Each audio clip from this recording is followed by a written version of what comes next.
അയ്യോ മോളെ, രമ്യ വേഗം വെള്ളം കൊണ്ടുവാ. ലക്ഷ്മി ഗ്ലാസ് എടുക്ക. ഇതാ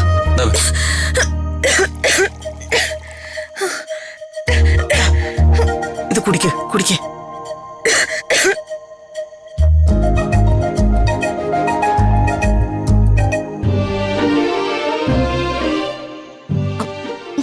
ശരിയായോ? മതി, കഴിക്കും. മോളെ ആ ഫാനൊന്നിടുവോ? മോള് വേർക്കുന്നുണ്ട്. AC-യിൽ ശീലിച്ചു വളർന്ന കുട്ടിയല്ലേ. സാരല്ല.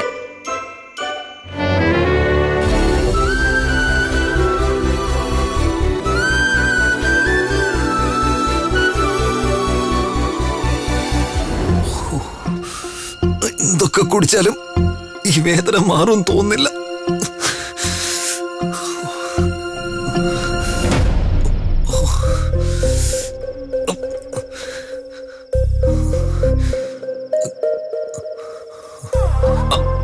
ഹലോ ഡോക്ടർ, ഞാനാ ദീപക്. ഡോക്ടർ, ഞാൻ കുറച്ചധികം എരിവ് കഴിച്ചു പോയി. എന്റെ വയറാകെ എരിഞ്ഞു പുകയുക. ഡോക്ടർ ഒന്ന് വീട് വരെ വരണം. എത്രയും വേഗം വരണേ ഡോക്ടർ. ശരി ശരി.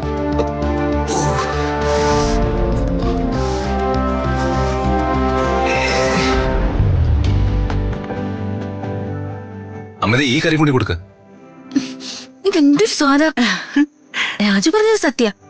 രാധമ്മയുടെ കൈപ്പുണ്യം ഉഗ്രം തന്നെ. ശരിക്കും അമൃത പോലെ ഉണ്ട്. മതിയടി, ഇനി നീ പുകഴ്ത്തി പൊക്കിയ രാധമ്മയുടെ തല ഭിത്തിയിലിടിക്കും.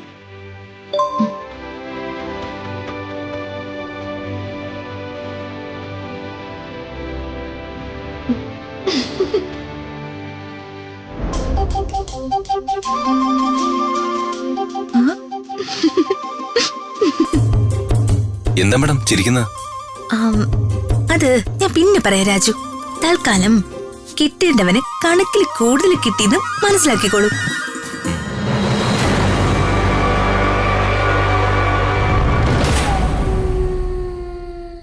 ഈ വേദന ഉടനെങ്ങാനും കുറയോ ഡോക്ടർ? കുറഞ്ഞോളും. പെയിൻ കുറയാനുള്ള ഇഞ്ചക്ഷനാണ് തന്നിരിക്കുന്നത്. ഉടനെ ആശ്വാസം ഉണ്ടാവും. ഞാൻ തന്ന ടാബ്ലറ്റ് 2 ദിവസം കൊണ്ട് കഴിച്ചോളൂ. Thank you doctor. എങ്കിൽ ശരി.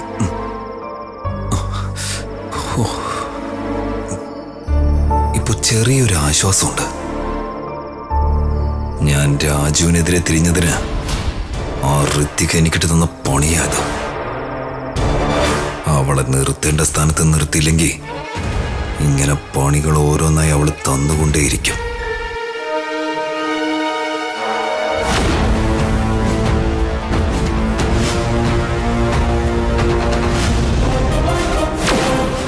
അവളിവിടെ ഇല്ല. കാറിൽ പോയത് അവളായിരിക്കണം. അപ്പൊ അവള് പോയിരിക്കുന്നത് രാജുവിന്റെ വീട്ടിലേക്ക് തന്നെ ആവണം.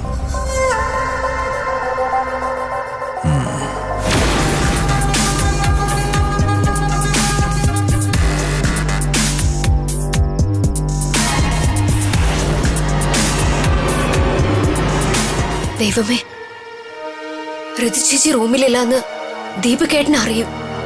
എല്ലാം കുളമാവും.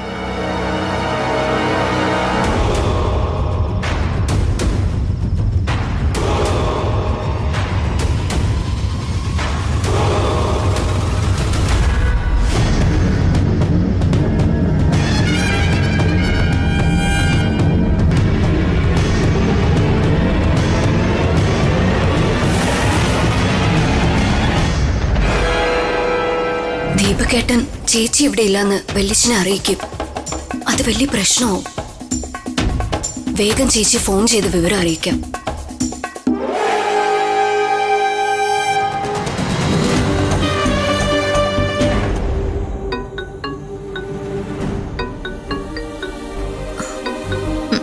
ഹലോ അപ്പു. ചേച്ചി ചേച്ചി എത്രയും വേഗം ഇവിടെ എത്തണം. ആകെ കുഴപ്പമായി. എന്തോ ചെപ്പു? ചേച്ചി മുറിയിലില്ലാന്ന് ദീപകേട്ടന് മനസ്സിലായി.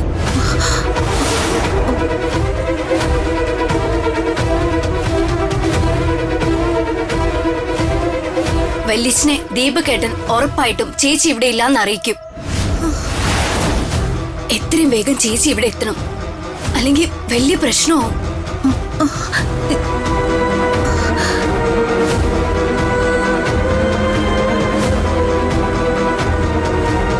എന്തുപറ്റി മാഡം?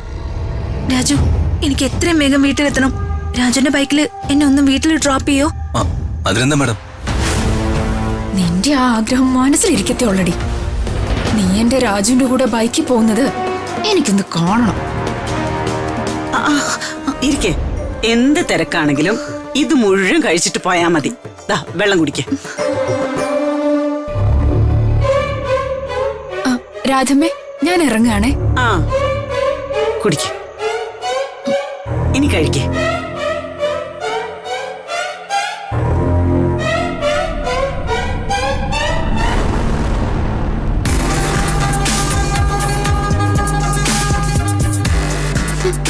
എടി റിതികെ, നിനക്ക് എന്റെ രാജുവിന്റെ കൂടെ ബൈക്കിൽ പോണം അല്ലേ?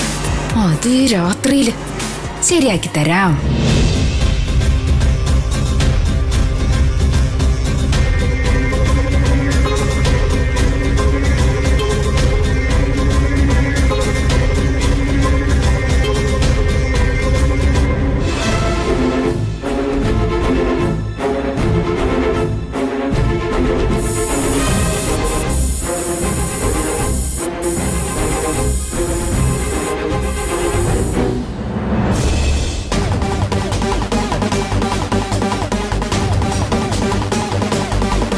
എടി മന്ത്രിയുടെ മോളെ, ഇനി നീ എന്റെ രാജുവിന്റെ കൂടെ എങ്ങനെ ബൈക്കിൽ പോകുന്ന എനിക്കൊന്ന് കാണണം.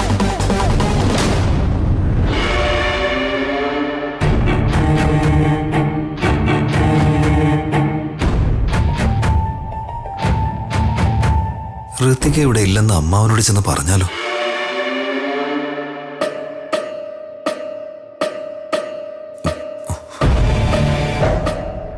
അല്ലെങ്കിൽ വേണ്ട.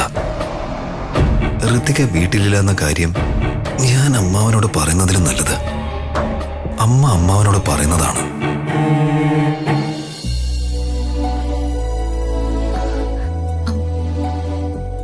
രാധമേ, എനിക്ക് ഒരുപാട് സന്തോഷായി.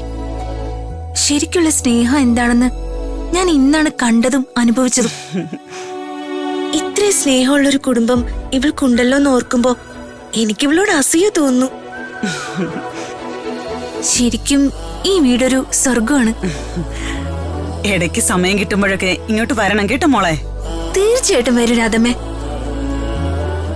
ഈ വീടാ ഇപ്പൊ എന്റെ ഫേവറേറ്റ് പ്ലേസ്. ആയിഷക്കുട്ടി, ചേച്ചി പോയിട്ട് വരാവേ. ടാറ്റാ. പ്രിയ ചേച്ചി, ഞാൻ ഇറങ്ങുവാണേ.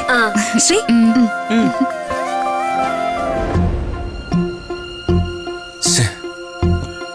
ബൈക്ക് പഞ്ചറാണല്ലോ. അയ്യോ, ഇനി എങ്ങനെ പോവും?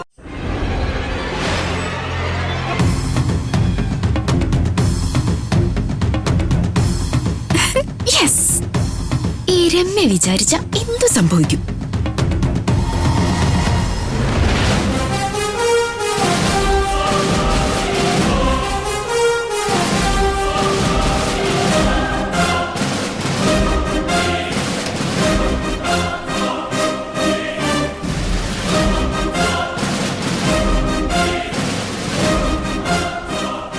മാഡം വാ. എന്നാ ശരി, ടാറ്റാ. കേറട്ടെ. കേറ്.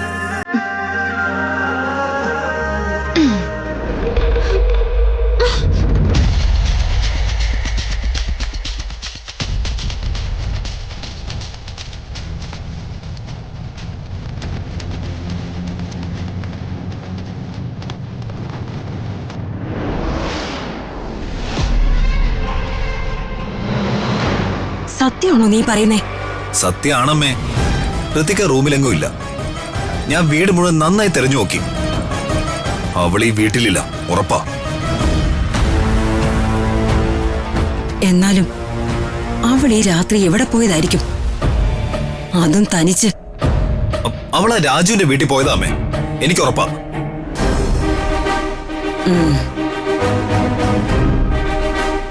അങ്ങനെയാണെങ്കിലേ ഈ കാര്യം പ്രതാപനോട് എങ്ങനെ അറിയിക്കണമെന്ന് എനിക്കറിയാം. അവളുടെ രാത്രി സഞ്ചാരം ഞാൻ അവസാനിപ്പിച്ച് കൊടുക്കുന്നുണ്ട്. നീ വാ.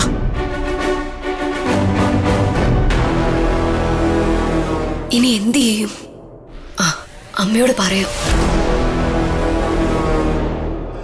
അമ്മേ, ആ എന്താ മോളെ? ഒരു പ്രശ്നമുണ്ട്. എന്തു പ്രശ്നം?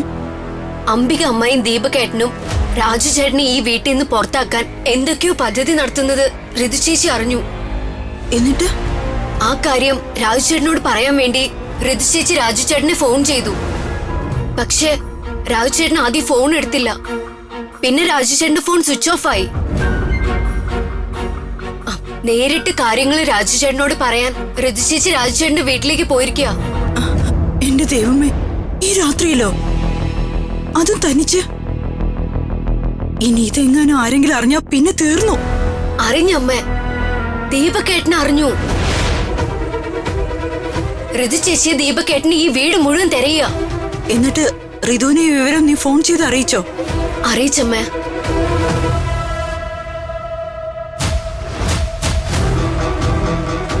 ദീപക്ക് ഋതുമോള് വീട്ടിലില്ല എന്നുള്ള കാര്യം അംബിക ചേച്ചിയോട് പറഞ്ഞു കാണോ? അംബിക ചേച്ചി എങ്ങാനും ഇത് അറിഞ്ഞാ തീർന്നു.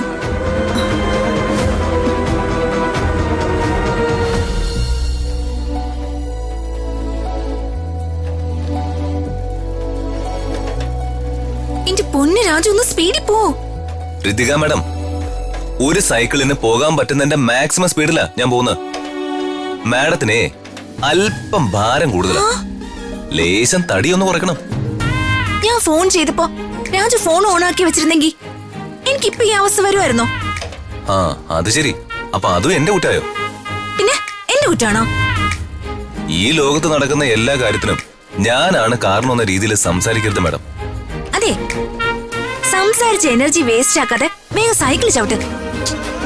എന്നെ വേഗം വീട്ടിൽ കൊണ്ടാക്ക്. ചവിട്ടല്ലേ? ആ, വേഗം ചവിട്ട്.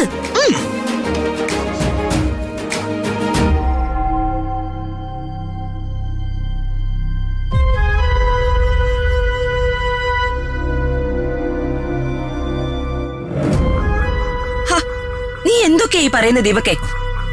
ഋതുമോള് വീട്ടിലില്ലെന്നോ? സത്യാണമ്മേ. ഋതിക ഈ വീടിന്റെ ഒരു റൂമിലും ഇല്ല, പുറത്തുമില്ല. അവള് കാറി കയറി പോയതുപോലെ എനിക്ക് തോന്നിയ. ഈ രാത്രിയില് ഋതുമോള് ഇതെവിടെ പോയതാ? ദേ, ഋതുമോളുടെ കുസൃതികള് ഈ ഇടയായിട്ട് അതിര് വിടുന്നുണ്ട്. വിവാഹപ്രായമായ കുട്ടിയാണെന്ന് ഒരു വിചാരവും ഇല്ല. എന്താ ഇവിടെ പ്രശ്നം?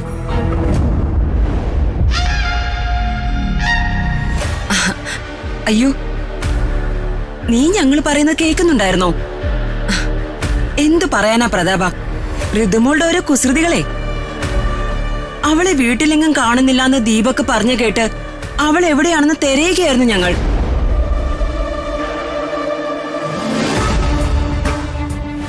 ദീപക്കെ, നീ ചെയ്തത് തീരെ ശരിയായില്ല.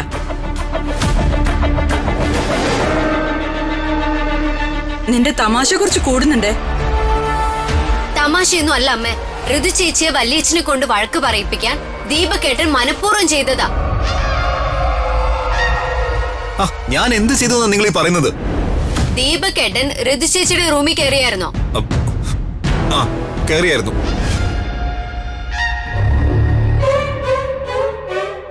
എന്തിന്? അത് ഋതു റൂമിലുണ്ടോ നോക്കാൻ. പിന്നെന്തിനാ നീ ഋതുവിന്റെ റൂം പുറത്തുനിന്ന് പൂട്ടിയത്?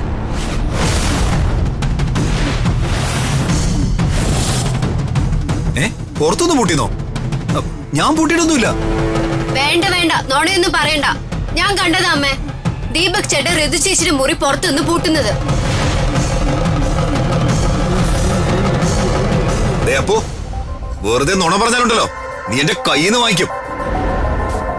ദീപക്, കൊച്ചു കുട്ടികളോടാണോ ദേഷ്യപ്പെടുന്നത്? സോറി അമ്മാവ.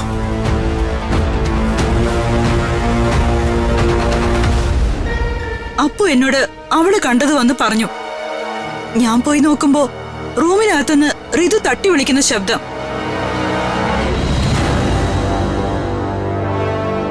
വാതിൽ തുറന്നപ്പോ പേടിച്ചു നിൽക്കുക ഋതു.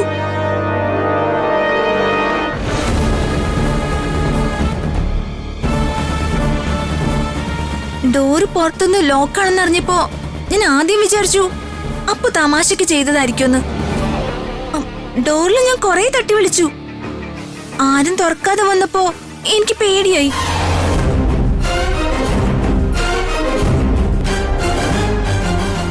ദീപക് എന്തിനാ എന്റെ റൂം പുറത്തുനിന്ന് പൂട്ടിയത്?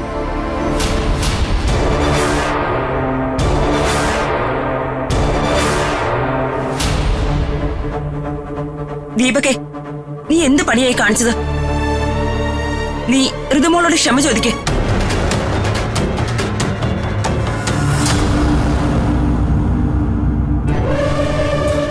അത് അമ്മേ, ഞാൻ ക്ഷമ ചോദിക്കാനാ പറഞ്ഞേ. ഏയ്, ചേച്ചി എന്താ ഇത്? ദീപകെ, ഇനി ഇത് ആവർത്തിക്കരുത്. ശരി അമ്മ. നീ നിന്റെ റൂമിലേക്ക് പോ.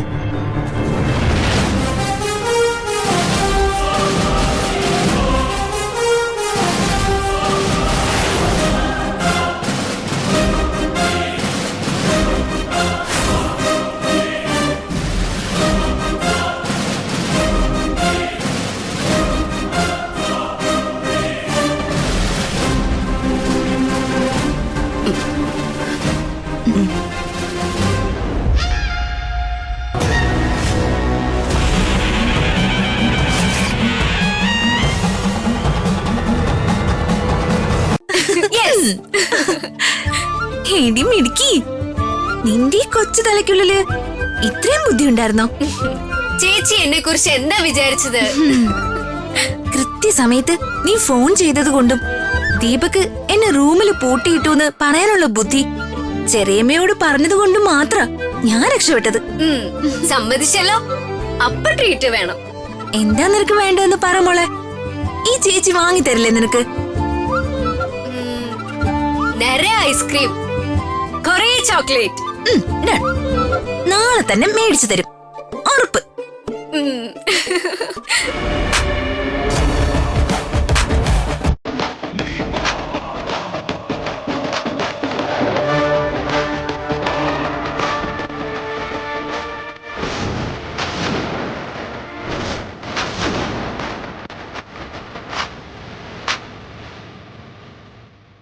അപ്പൊ ഈ ബുദ്ധി നിന്റേതായിരുന്നു അല്ലടി കൊച്ചു കാന്താരി?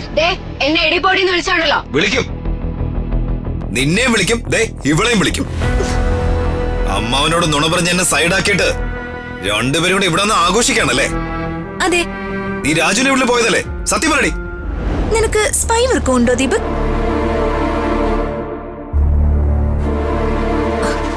അതെ, നിന്റെ ഊഹ ശരിയാ.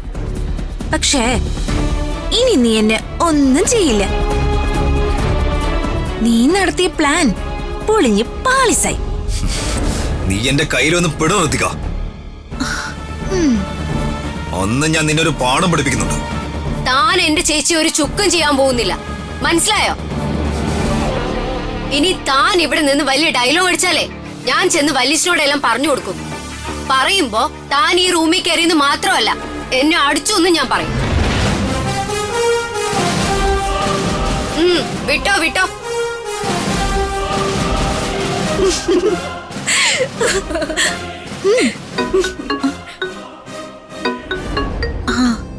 രാജു.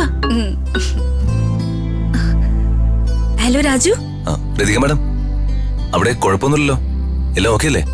ഇവിടെ ഒരു കുഴപ്പമില്ല, എല്ലാം ഓക്കെയാ രാജു. രാജു എവിടെയാ? ഞാൻ വീട്ടിലേക്ക് തിരിച്ചു പോവാ. ഇവിടെ ദീപക് എന്നെ ഒന്ന് പൂട്ടാൻ നോക്കി. പക്ഷേ അപ്പുവിന്റെ ബുദ്ധിയുണ്ട്, തൽക്കാലം ഞാൻ രക്ഷപ്പെട്ടു. ഓ, ഞാൻ വീട്ടിൽ തന്നെ ഉണ്ടായിരുന്നു എന്ന് അച്ഛനെ ഞങ്ങൾ പറഞ്ഞ് വിശ്വസിപ്പിച്ചു. ഓക്കെ മാഡം, എങ്കിൽ ഞാൻ വെക്കുവാണേ. പിന്നെ ആ പൊട്ട ബൈക്കൊന്ന് മാറ്റേട്ടോ, അല്ലെങ്കിലേ ആ സൈക്കിള് സ്ഥിരാക്കിക്കോ.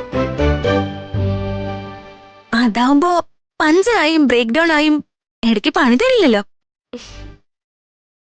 ഓഹോ, ഇപ്പൊ അങ്ങനെ ആയോ? Okay, bye Raju. ബൈ.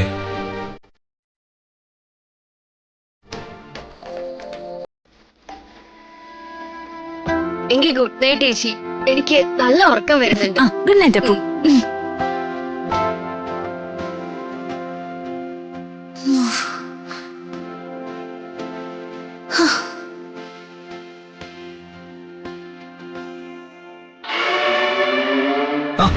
ഹൃതികെ പേടിക്കണ്ട. ഞാനൊരു കാര്യം മോളെ ഓർമ്മിപ്പിക്കാനാ വന്നത്. നിന്റെ തലവര മാറാൻ പോകുന്ന ദിവസം നാളെ. അതായത് നിന്റെ എക്സാമിന്റെ റിസൾട്ട് വരുന്ന ദിവസം. വിദ്യാഭ്യാസ മന്ത്രിയുടെ മകളുടെ എക്സാം റിസൾട്ട്. ഇനി നീ ഉറങ്ങിക്കോ. Good night.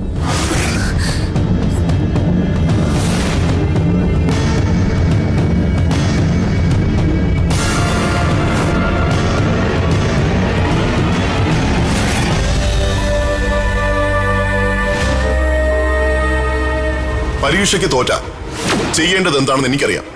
കെട്ടിച്ചു വിടും. എന്ത് വേണമെന്ന് തീരുമാനിക്കാൻ ഇവളോട് പറയൂ. പഠിക്കണോ അതോ ആരുടെയെങ്കിലും ഭാര്യയായി ഏതെങ്കിലും വീട്ടിലെ അടുക്കളയിൽ കിടന്ന് കഷ്ടപ്പെടണമെന്ന് രണ്ടിലൊന്ന് തീരുമാനിക്കാൻ പറ.